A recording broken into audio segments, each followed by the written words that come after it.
لله رب العالمين والصلاة والسلام على سيد المرسلين وعلى آله وصحبه أجمعين۔ اللہ تعالیٰ کی طرف سے جس طرح مادی اور ظاہری نعمتیں بندوں کو دی جاتی ہے، کھانا پینا پہننا اڑنا رہنا سہنا، یہ ظاہری نعمتیں ہیں، کافروں کو بھی ملتی ہے۔ جی ہاں، ایک معنوی نعمتیں ہیں، یعنی اللہ کے کچھ احکامات ایسے ہوتے ہیں اور کچھ تابعداریوں کے حکم ایسے ہوتے ہیں کہ جن کے پیچھے بڑے بڑے انعامات اور بڑے بڑے وعدے ہیں۔ اگرچہ آدمی کے نفس کو ان حکموں کا بجا لانا بھاری پڑتا ہے، لیکن اس کے پیچھے بڑے بڑے انعامات ہیں۔ حدیث شریف میں ہے کہ حفت الجنت بالمکارہ وحفت النار بالشہوات، کہ جنت کے اوپر ناگواریوں کے پردے ڈالے ہیں۔ جیسے دروازوں پر یہ پردے ہیں، اس سائڈ پر جانا ہے تو پردہ اٹھانا پڑے گا، تو کہیں جائیں گے۔ ہاں، تو جنت پر ناگواریوں کے پردے پڑے ہیں، تو ناگواریاں برداشت کیے بغیر جنت نہیں ملے گی۔ پردہ ہے تو وہ ناگواریاں کس چیز کی ہے؟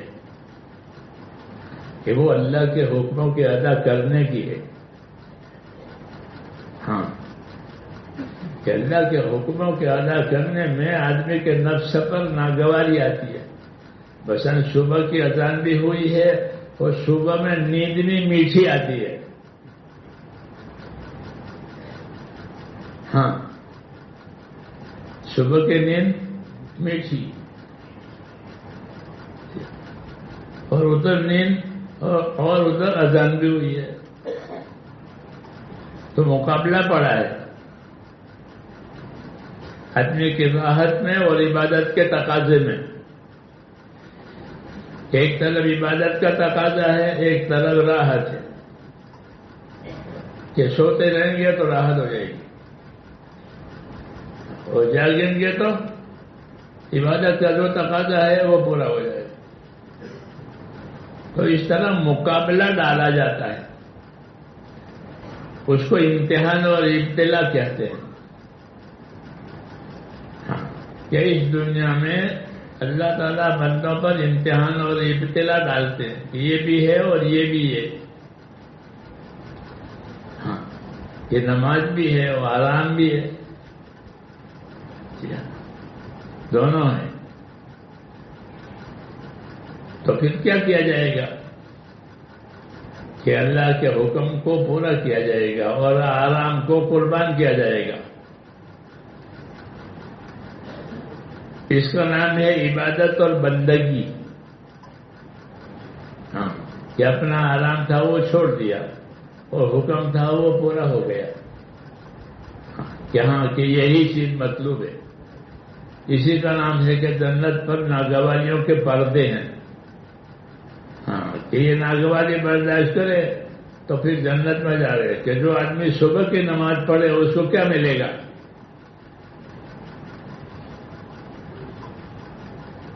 فضائل سنائے کہ صبح کی نماز پڑھنے والے کو کیا ملے گا؟ من صلی صلاۃ الصبح فہو فی ذمۃ اللہ، جس نے صبح کی نماز پڑھ لی وہ تو اللہ کی حفاظت میں آ گیا، اللہ اس کا ضامن ہو گیا۔ اب اس کو کوئی ستاوے گا تو اللہ پوچھے گا کہ میری حفاظت میں تھا، میں اس کا ضامن تھا، تو نے اس کو کیوں ستایا؟ یہ صبح کی نماز کے بارے میں فرمایا، من صلی صلاۃ الصبح فہو فی ذمۃ اللہ، جو صبح کی نماز پڑھے گا وہ اللہ کے ضمانت میں آ گیا۔ دوسری روایت میں ہے کہ من صلی البردین دخل الجنہ، کہ جو آدمی 2 ٹھنڈے وقت کی نماز پڑھ لیا کرے تو وہ جنت میں جائے گا۔ ٹھنڈے وقت 2 مراد فجر اور عصر ہے، کہ فجر کا پابند ہے، عصر کا پابند ہے، کہ فجر آرام کا وقت ہے، عصر کاروبار کا وقت ہے، عصر کاروبار کا وقت ہے، لوگ خریداری کرتے ہیں۔ جی ہاں، تو ان کی دونوں کی نماز پابندی کرے تو کہ وہ بھی جنت میں جائے گا۔ تو یہ چیزیں سنائی ہے اللہ تعالیٰ نے، ہاں، تاکہ وہ ان فضائل کو سن کر اور اپنے آخرت کو سامنے رکھ کر اپنی ترتیب کو صحیح کرے۔ ترتیب کو صحیح کرنے کا کیا مطلب ہے؟ کہ دین کو آگے کرے، دنیا کو پیچھے کرے۔ دنیا بھی ہونی چاہیے آدمی کے پاس، ہاں، اللہ نے دنیا بنائی ہے، اور دنیا کا فائدہ یہ ہے کہ دنیا جو ہے وہ دین کے کام میں مددگار بنتی ہے اور غافل بھی کرتی ہے، دونوں کام کرتی ہے۔ اس لیے مشروع دعاؤں میں یہ دعا ہے، اللہم اعنی علی دینی بالدنیا وعلی آخرتی بالتقوی، یہ مشروع دعا ہے۔ اللہم اعنی علی دینی بالدنیا، یا اللہ میرے دین میں میری مدد کر دنیا دے کر، کہ مجھ کو دنیا دے تاکہ مجھے دین میں مدد ملے۔ کہ اللہ نے پیسے دیے تو زکوٰۃ دی، پیسے دیے تو حج کیا، پیسے دیے تو کسی ضرورت مند کی مدد کی، تو یہ دنیا سے ہوا، غریب کی مدد ہوئی، حج ہوا، زکوٰۃ ہوئی، کیوں؟ کہ اللہ نے اس کو دنیا دی تھی۔ تو یہ بتایا کہ دنیا جو ہے وہ دنیا دے کے لیے نہیں لینی ہے، بلکہ دنیا دین کے لیے لینی ہے۔ اس نے کہا اعنی علی دینی بالدنیا، کہ میری اعانت کر، میرا ہاتھ بٹا دنیا دے کر، تاکہ میں دین کا کام کروں۔ تو دنیا کا سب سے بڑا نفع یہ ہے کہ وہ اپنی دنیا سے دین بناوے، یہ نہیں کہ اپنی دنیا کی محبت میں دین کھوئے، کہ یہ محروم آدمی ہے جو اپنی دنیا کی محبت میں یا بال بچوں کی محبت میں دین کھوئے، کہ دین کا کام تو ایک ہی مرتبہ ہاتھ میں آئے گا، پھر ہاتھ میں نہیں آئے گا۔ ایک عمل دیا تھا وہ نہیں ہوا تو وہ تو گیا، اب اس کو کہاں سے لاؤ گے؟ اس لیے یہ طریقہ دعا میں حضور صلی اللہ علیہ وسلم دعا کے کلمات میں بھی رہبری کرتے ہیں، ہے وہ دعا کے کلمات مگر اس میں رہبری ہے۔ اس لیے حضور صلی اللہ علیہ وسلم اپنی دعا میں بھی نبی ہیں۔ مولانا علی میاں فرماتے تھے کہ اللہ کا رسول اپنی دعا میں بھی نبی ہے، اپنی دعوت میں تو نبی ہے ہی، اپنی دعوت اور تبلیغ میں تو وہ نبی ہے ہی، اسی لیے تو اللہ نے ان کو بھیجا ہے۔ لیکن جو دعائیں ہم کو سکھائیں گے نبی، اس میں بھی دعوت ہے کہ اس دعا کے قبول ہونے سے بندے کا رجوع خدا کی طرف ہوگا، اس لیے دعائیں مانگی ہیں اور ہم کو سکھانے کے لیے مانگی ہے۔ تو یہ دعا تھی، اللہم اعنی علی دینی بالدنیا، کہ یا اللہ میری مدد کر، میرے دین میں میری مدد کر دنیا دے کر، کہ مجھ کو دنیا دے تاکہ میرے دین میں مدد ہو جائے۔ جی ہاں، تو اس لحاظ سے دنیا جو ہے وہ آخرت کی کھیتی ہے، بری نہیں ہے، بری نہیں ہے۔ جو بری دنیا ہے وہ تو لوگ اس کو بری بناتے ہیں غلط استعمال کر کے، ہاں، ورنہ دنیا کہ دنیا تو آخرت کی کھیتی ہے، دنیا نہیں ہوتی تو آخرت کیسے کماتے؟ جیسے زمین نہ ہو تو پیداوار کیسے لیتے؟ لوگ زمینوں سے پیداوار لیتے ہیں، زعفران کی زمین سے زعفران لیتے ہیں، جو کی زمین سے جو لیتے ہیں، تو ادنا اور اعلیٰ چیزیں زمینوں سے لی جاتی ہے۔ اعلیٰ درجہ زعفران ہے پیداوار میں، ادنا جو ہے، جی ہاں، لیکن دونوں پیدا ہوتے ہیں زمین سے، زمین کو اللہ نے پیدا کیا ہے۔ تو ایسے ہی دنیا کو اللہ نے پیدا کیا ہے کہ دنیا کو اللہ نے پیدا کرنے کی مصلحت یہ تھی کہ اپنی دنیا سے آخرت بناؤ گے۔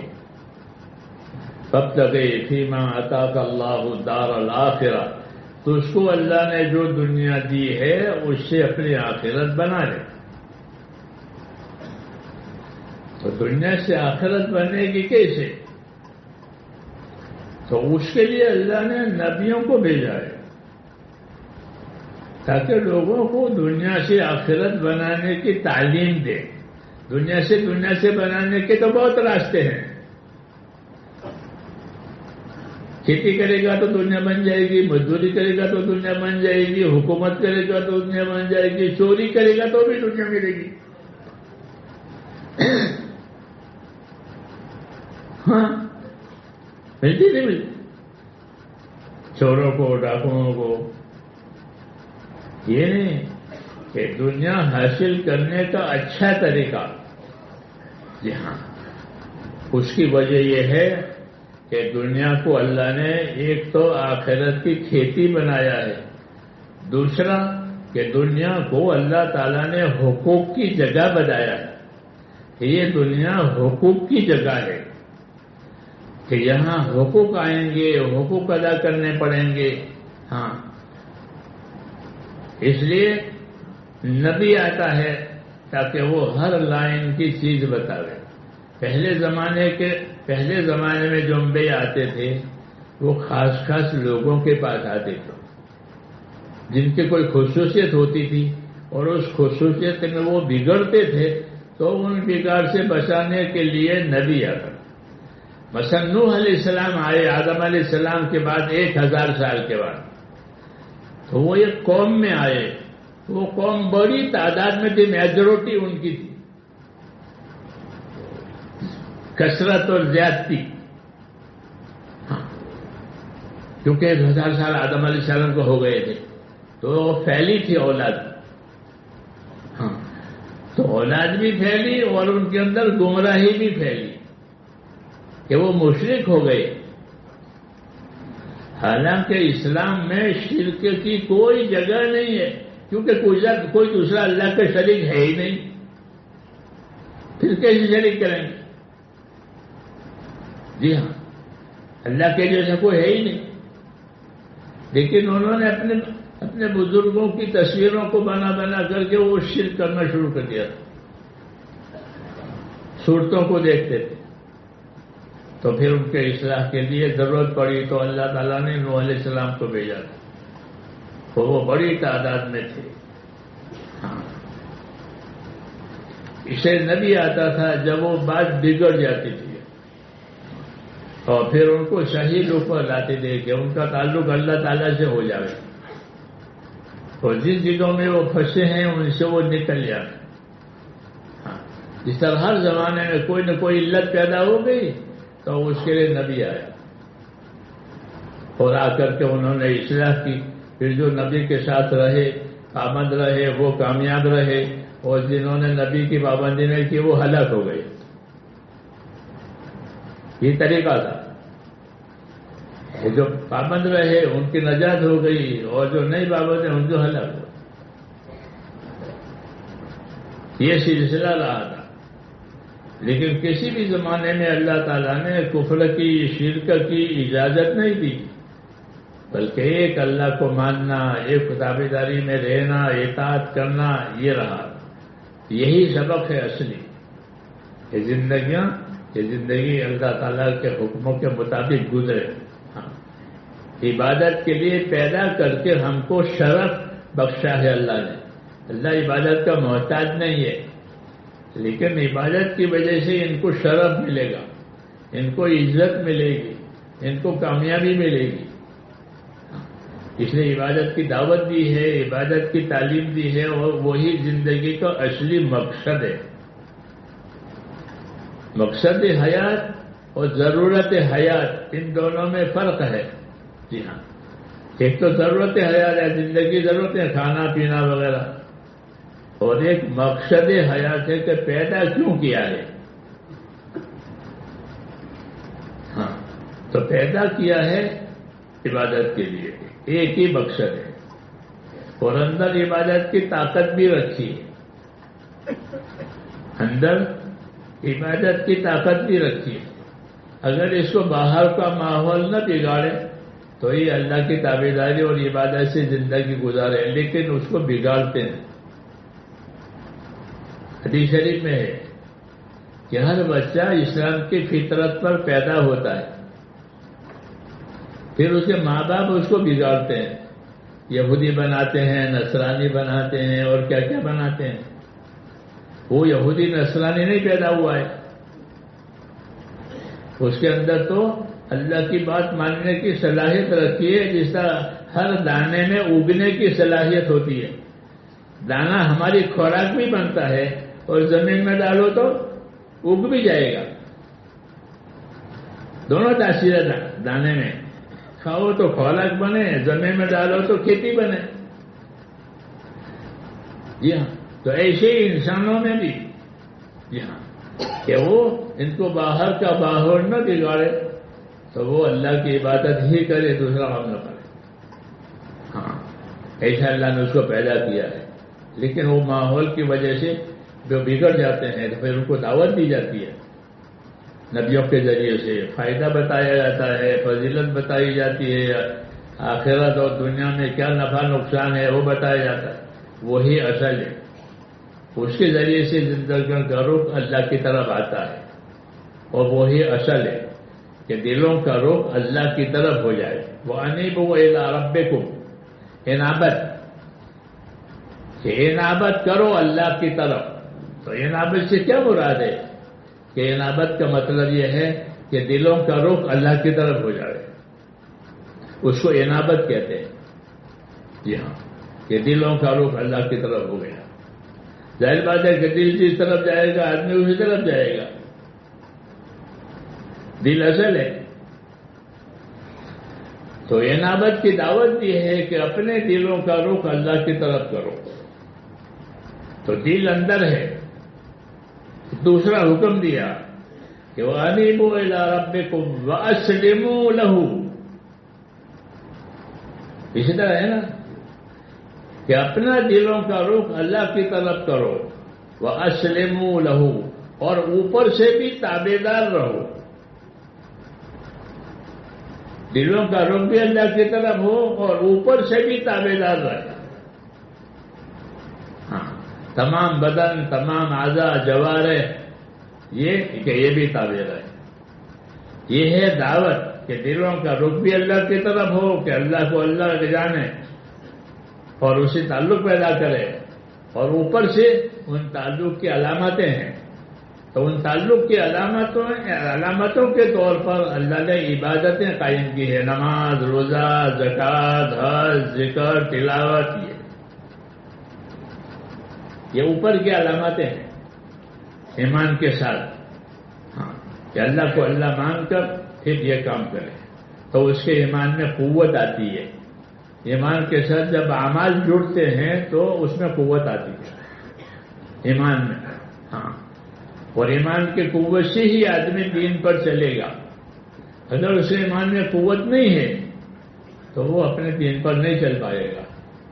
ہاں، اس لیے ایمان آیا، اور ایمان کے ساتھ پھر ایمان کے تقاضے، کہ ایمان کا کیا تقاضا ہے؟ کہ ایمان کا تقاضا اطاعت ہے۔ جیسے مال کا کیا تقاضا ہے؟ کہ مال کا تقاضا تجارت ہے، کہ جب مال کو تجارت پر لگاؤ گے تو بڑھے گا، نفع آئے گا، نہیں تو خود کھا جائے گا۔ فائدے کی بات ہے، اس لیے جو سمجھدار ہوتے ہیں وہ اپنے مال کو لگاتے ہیں۔ ہاں، تو مال کو تجارت پر لگاؤ تو نفع آئے۔ تو اپنے ایمان کا تقاضا تو کیا ہے؟ کہ ایمان کا تقاضا اطاعت ہے. جیسے مال کا تقاضا تجارت ہے تو ایمان کا تقاضا اطاعت ہے کہ زندگیوں کو ایمان لا کر اطاعت پر لگاؤ تو اب ایمان میں ترقی آئے گی. اللہ کا تعلق بڑھے گا. کہ اللہ تعلق کا بڑھے گا تو کیا پیدا ہوگا؟ کہ اللہ کا تعلق پیدا ہوگا تو دلوں میں خوف خدا آئے گا. کیا آئے گا؟ اللہ کا خوف. اس کو تقویٰ کہتے ہیں. خوف آئے گا. اور خوف کی تاثیر یہ ہے کہ وہ آدمی کو حرکت میں لاتا ہے. ڈرا ہوا آدمی. ہاں، من خاف ادلج ومن ادلج بلغ المنزل. حدیث ہے کہ جو ڈرتا ہے وہ جلدی چلتا ہے. بس نکل جائے گی، گاڑی نکل جائے گی، ڈاکٹر چلا جائے گا. ہوتا ہے جو ڈرتا ہے وہ جلدی چلتا ہے، اور جلدی چلتا ہے وہ اپنے مراد پاتا ہے. قاعدے کی بات ہے. تو اللہ تعالیٰ ڈر کی باتیں سناتے ہیں تاکہ خدا کی طرف یہ جائے. خدا کا ڈر خدا کی طرف لے جاتا ہے. دوسری چیز کا ڈر اسے دور کرتا ہے. سب کا ڈر سب سے دور کرے گا، اور اللہ کا ڈر آدمی کو اللہ کی طرف لے جائے گا. یہ فرق ہے. اس لیے اللہ تعالیٰ نے ایمان کی تاثیر میں ڈر پیدا کیا ہے. حضور صلی اللہ علیہ وسلم اللہ سے ڈر مانگتے تھے. پیسے تو آدمی امن مانگے، ڈر کیوں مانگے؟ لیکن آپ ڈر مانگتے تھے. کہ کون سا ڈر؟ کہ وہ ڈر جو اللہ کی طرف لے جائے. اللہم اقسم لنا من خشیتک ما تحول به بیننا وبین معاصیک.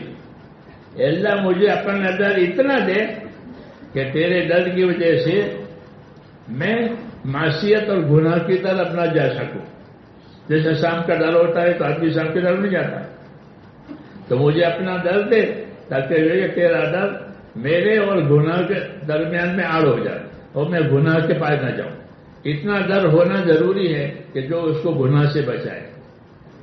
اتنا بھی ڈر نہیں ہے تو وہ گناہ میں پھنسے گا، کیونکہ گناہ میں لذت ہوتی ہے. گناہ میں کیا ہوتا ہے؟ گناہ میں لذت نفس کو ملتی ہے، مزہ ملتا ہے. تو وہ گناہ میں پھنسے گا. اس کو بات کی بات معلوم نہیں ہے. تو حضور صلی اللہ علیہ وسلم سمجھا رہے ہیں کہ مجھے اتنا ڈر دے کہ وہ تیرا ڈر جو ہے میرے اور گناہ کے بیچ میں ہو جائے تاکہ گناہ تک نہ جائے. ایسے مجھے اپنی اطاعت اور تابع داری بھی دے کہ کتنی، کہ اتنی تابع داری دے کہ وہ مجھے جنت میں لے جائے. کتنی اطاعت کرنی چاہیے؟ کہ اتنی اطاعت کرو کہ وہ تمہیں جنت میں اتارے. جیسے بمبئی جانا ہے تو بمبئی کا ٹکٹ ہوگا تو بمبئی میں اتار دیں گے. قاعدے کی بات ہے کہ اللہم اقسم لنا من خشیتک ما تحول به بیننا وبین معاصیک ومن طاعتک ما تبلغنا به جنتک ومن الیقین ما تهون به علینا مصائب الدنیا. تین چیزیں مانگی ہے. تین چیزیں مانگی کہ اپنا خوف دے کہ جو مجھے گناہ تک نہ جانا دے، اور اپنی اطاعت دے کہ وہ مجھے جنت میں پہنچا دے. کہ اللہ کی اطاعت کتنی کرنی چاہیے؟ کہ جنت میں جانے تک کرو. ہاں، کہ جنت میں جانے کے لیے اللہ نے اطاعت کا راستہ رکھا ہے. جی ہاں. تو اپنی اطاعت مجھ کو اتنی دے کہ وہ اطاعت جو ہے وہ مجھے جنت میں اتارے. یہ سب چیزیں سکھائی گئی ہے. دعا بھی ہے، دعوت بھی ہے. دعا بھی ہے، تعلیم بھی ہے کہ کتنی طاعت کرو گے، کتنا ڈرو گے. ہاں، اس لیے میرے بھائیوں دین سیکھنے کی ضرورت ہے. ہاں، دین سیکھے بغیر کام نہیں بنے گا. اسے اللہ کا دین سیکھیں، اللہ کا دین پوچھیں اور اپنے آپ کو اس کا پابند کریں. دنیا کو دارالعمل بنایا ہے اور آخرت کو دارالجزا بنایا ہے. یہ عمل کی جگہ ہے، وہ بدلے کی جگہ ہے. یہ سنت ہے اللہ کی، اس سے خلاف نہیں ہوگا. اس کے خلاف نہیں ہوگا کہ بدلہ اللہ جنت میں آخرت میں دیں گے اور ذمہ داری یہاں دیں گے. ذمہ داری اپنے حکموں کی یہ نہ اطاعت کی وہ یہاں دیں گے. اس لیے زندگیوں کو اطاعت والی بنانا ہے آخرت کے بنانے کے لیے. ہاں جو اپنے آخرت نہیں بنائے گا تو دوسرا کوئی اس کا مددگار نہیں ہوگا. اس کو اپنے آخرت خود بنانی پڑے گی. اپنے آخرت خود بنانی پڑے گی. اگر وہ اپنے آخرت نہیں بناتا تو کوئی دوسرا نہیں بنائے گا.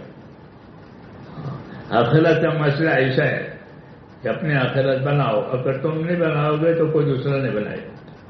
ہاں بناتا دیر آواز دے گا تو بزر ہو کر کہ ہم کوئی دوسرے کا بوجھ نہیں اٹھائے گا.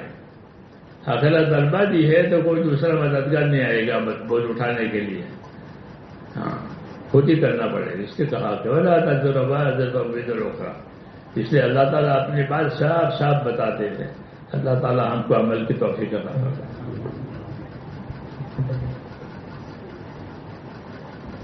اللہ تعالیٰ نے یہ تھوڑے دن اور باقی رکھے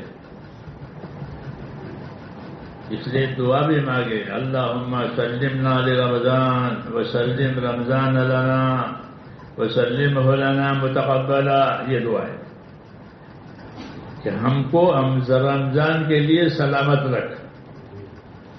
کوئی بیمار نہ ہو جاوے, کوئی دوسرا حادثہ نہ ہو جاوے. ہم کو رمضان کے لیے سلامت رکھ اور رمضان کو ہمارے لیے سلامت رکھ.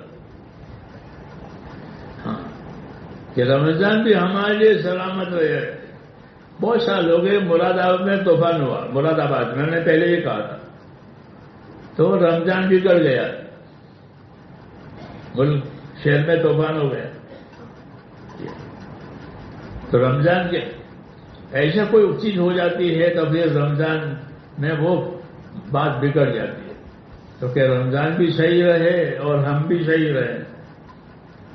ہم بھی صحیح سلامت رہیں اور رمضان بھی صحیح سلامت رہے. تو کوئی حادثہ ایسا نہ پیش آئے, کوئی طوفان ایسا کھڑا نہ ہو جائے کہ مسجدوں میں جانا مشکل ہو جائے. جی ہاں تو اسے دونوں باتیں مانگی ہے. اللہم سلمنا لرمضان وسلم رمضان لنا. ہم کو سلامت رکھ رمضان کے لیے اور رمضان کو ہمارے لیے سلامت. پھر جو رمضان ادا ہو جائے وہ تیرے ہاں قابل قبول ہو. یہ بھی ہے جو رمضان ہم نے ادا کیا وہ قابل قبول ہو. وسلم لنا متقبلا کہ اللہ کو پسند آ گیا ہمارا رمضان ادا کرنا. ہاں تب تو کام بنے گا کہ اللہ نے پسند کر لیا ہے. تو کوئی چیز ہمارے لیے چھوڑی نہیں ہے, سب باتیں سکھائی ہے. اللہ توفیق عطا فرمائے. اللهم صل وسلم وبارك على سيدنا محمد النبي الأمي وعلى آله وصحبه أجمعين. اللهم اجعلنا نبينا محمدا صلى الله عليه وسلم بما هو أهله واجزل الأنبياء كلهم خيرا وسلام على المرسلين والحمد لله رب العالمين. ربنا آتنا في الدنيا حسنة وفي الآخرة حسنة وقنا عذاب النار. اللهم إنا نسألك من خير ما سألك منه نبيك محمد صلى الله عليه وسلم ونعوذ بك من شر ما استعاذك منه نبيك سيدنا محمد صلى الله عليه وسلم.